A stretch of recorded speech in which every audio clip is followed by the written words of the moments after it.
काला पानी की सजा। काला पानी डर के लिए ये नाम ही काफी है। क्योंकि सोचो, एक कैदी की छाती को घुटनों से दबाकर उसके नाक से रबर की ट्यूब छाती तक डालते थे। फिर उस रबर की ट्यूब से दूध तब तक अंदर डाला जाता था जब तक कि उसके फेफड़े पूरी तरह दूध से ना भर जाए और दूध उसकी आखिरी सांस ना छीन ले। आपको यकीन नहीं होगा, लेकिन ये सच है कि हमारे देश की आजादी के लिए लड़ने वाले क्रांतिकारियों के साथ ऐसा ही किया गया था। जिन लोगों ने काला पानी में समय बिताया था, उनकी जिंदगी का काफी खौफनाक समय रहा होगा। आखिर काला पानी जेल का निर्माण किसने करवाया था और अंग्रेज यहाँ कैदियों के साथ क्या करते थे? दोस्तों, आज के इस वीडियो में काला पानी जेल की हर एक बात के बारे में जानेंगे। तो बने रहिए हमारे वीडियो में और वीडियो को लाइक करके अपने फ्रेंड्स के साथ शेयर कर दीजिए। काला पानी की जेल, जिसको सेलुलर जेल भी कहा जाता था, यह सेलुलर जेल भारत के केंद्र शासित प्रदेश अंडमान निकोबार के द्वीप पर मौजूद है।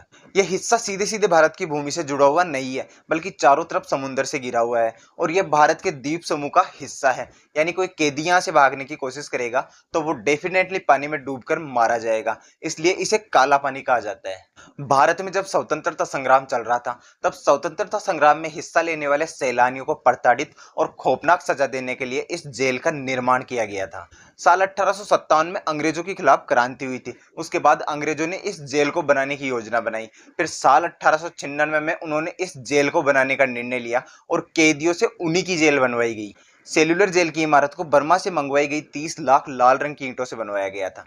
कैदियों पर बारीक नजर रखने के लिए इमारत को साइकिल की पहिए की तरह बनाया गया था, जिसके बीच में एक ऊंचा टावर भी था और इमरजेंसी के लिए यहाँ एक घंटा भी लगवाया गया था। इस पूरे एरिया में 3 मंजिल की 700 इमारतें बनवाई गई थी, जिसमें से 694 छोटे कमरे बनवाए गए थे और 10 मार्च 1906 को इस जेल को पूरी तरह बनाकर तैयार कर दिया गया था।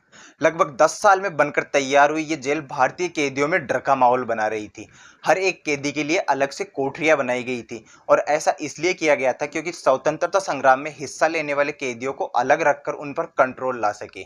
यदि उन्हें एक साथ रखा जाता तो हो सकता था कोई ना कोई योजना बना ले, और एक एकांक व्यक्ति अकेला रहता है तो वो अंदर ही अंदर पूरी तरह टूट जाता है। इसलिए मानसिकता को कैदी के बीच में लाने के लिए अंग्रेजों ने उन्हें ग्रुप में नहीं रखा। इस जेल से भागना नामुमकिन था क्योंकि जेल के चारों तरफ पानी था, लेकिन इसके बावजूद भी कई कैदियों ने यहाँ से भागने की कोशिश की, लेकिन वो सफल नहीं हो पाए। एक बार एक साथ 200 कैदियों ने यहाँ से भागने की कोशिश की, लेकिन सभी को पकड़ लिया। फिर यहाँ के एक जेलर ने 87 कैदियों को फांसी पर लटकाने का ऑर्डर दिया। उन्हें अलग अलग तरीके से टॉर्चर किया था। खाने में इन कैदियों को जंगली घास की सब्जी, वो भी कीड़ों के साथ, और कंकड़ों भरे चावल परोसे जाते थे। सिर्फ खाना ही नहीं, बल्कि इन कैदियों की जिंदगी को हर तरह से नरक बनाने में अंग्रेजों ने कोई कसर नहीं छोड़ी थी। उनके रहने के लिए ना कोई गद्दा था और ना ही कोई चादर। चाहे कोई सा भी मौसम हो, कैदियों को जमीन पर सोना पड़ता था। पानी पीने के लिए और टॉयलेट के लिए उन्हें 2 मटके दिए जाते थे, पर पीने का पानी इतना खराब होता था कि उसमें कीड़े होते थे। ऐसे टॉर्चर से परेशान होकर कई कैदियों ने आत्महत्या कर ली थी।